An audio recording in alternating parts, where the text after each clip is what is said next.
from around the world. You know what time it is. It's MPJ New Rock Album Review Show time! That's what it is. I'm Nigel, and welcome to my wonderful panel to Simon and to William. If you're new listening to the show, we review the latest rock album, rate them out of 5. We also have, we normally have a few more. Some people can make it, but Trish has voted and has left us her notes to review. And today's album that we are reviewing is Skinwalker. Is the name of the album. The band is called The Eternal. Who the heck are they? Eternal are an Australian goth doom metal band formed in 2003 by Mark, ex-Cryptal Darkness. On guitar, lead vocals and keyboards, they're known for playing dark, melodic doom metal with Eastern and Gothic influences. Eternal were formed in Melbourne in 2003 by former members of doom metal act Cryptal Darkness. The founders were Ryan on drums, Chris on guitar, James Hunt on bass guitar, Mark on guitar and lead vocals, and Chris Stevenson on keyboards. Late that year, they signed a 2-album deal with Firebox Records of Finland. I mean, that's amazing, isn't it? You know, you're in Australia, but a Finnish record band, record label sign you on the basis of the self-titled extended play. The debut album for Firebox. The Sombre Light of Isolation was released worldwide in 2004, gained positive reviews from United Kingdom-based magazine Kerrang, German-based metal, Swedish metal only, and Lords of Metal in the Netherlands, as well as Australian media Full Strength Allowed. What about now, though? What do we think of them? Simon, let's crazily start with you, mate. What did you think? Talking about crazy starts, opening with a nearly 11-minute track is pretty brave on an album. But it is an interesting track. It slides between this sort of melodic metal, almost lullaby style, and into death metal thrashing and chanting, and just soon it's back to these like haunting singing lines.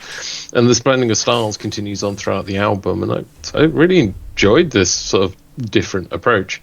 There's a 1-minute interlude that actually plays into the following track, The Iconoclast, which is one of my favourite tracks on the album. So I'm very impressed. Well done. You made a useful interlude.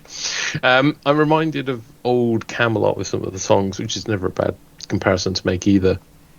Where the album falls down, though, is that weirdly, despite how the tracks have these blended approaches, overall there actually isn't, or didn't sound to me like there was much variety between the tracks, especially when you hit the second half of the album.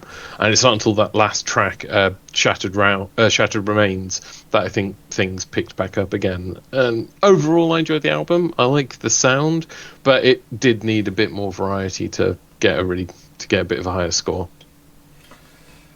Right, Rose Between Two Thorns, which was Trish's review. This album is full of heavy riffs which are highly effective in telling a story of depression bottled into this album, taking you on the rise and fall of the journey in a goth metal style. Not normally my bag, but I didn't steer away from it. A few more listeners to make you appreciate this album and their calibre. Good job. Good job. Somebody who always does a good job. Always does a good job. But William, this occasion. William. Hello. Please don't start the album with a 10-minute song. Please don't end it with a 10-minute song. Please don't middle it with a 10-minute song. I thought after I finished the first song that I'd finished the whole album, and I had to have a little look, and I was like, oh wait, no, that's just one song down. To keep it short and sweet, it was a bit slow and a bit dull for my liking. I found it very hard to get into it because for my listening pleasure, nothing was really happening. It's just slow instrumental and slow vocal. It's very, very unlike me. See our previous episode for reference of something very different. You can't give an Electric Callboy superfan this and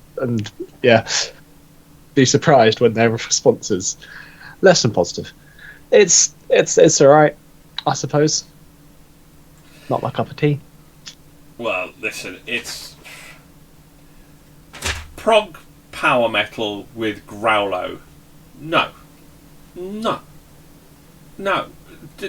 please, no. Just no. And 10-minute songs, from in a power metal when it's telling the story like that. There were some elements of this album that were okay when it became more power metal with less growler vocals in it, but growler vocals, or what they call industrial vocals, didn't really rock my boat at all, and it just didn't ever really get going, and I didn't find I could immerse myself in those long tracks. I don't mind long tracks on occasions, but 10 minutes. Nah, brother. No, didn't float it for me at all. But there we go. Okay, well, let's find out our ratings. Let's see where they end up in what we thought overall. Simon, let's start with you then. 3.5. And so did Trish, actually, which surprises me. It just didn't. Will. An incredibly generous 2.5. Yeah, that was a surprise as well. I also feel that my 2 was kind of generous, but on my rating scale, I really have to hate it to give it a 1 or below. But must have clicked the wrong box clearly. Well, yeah, it was just anyway. Right, 70th out of our 92 albums this year, and 279th. It's got a rating of 2.88. Which isn't terrible.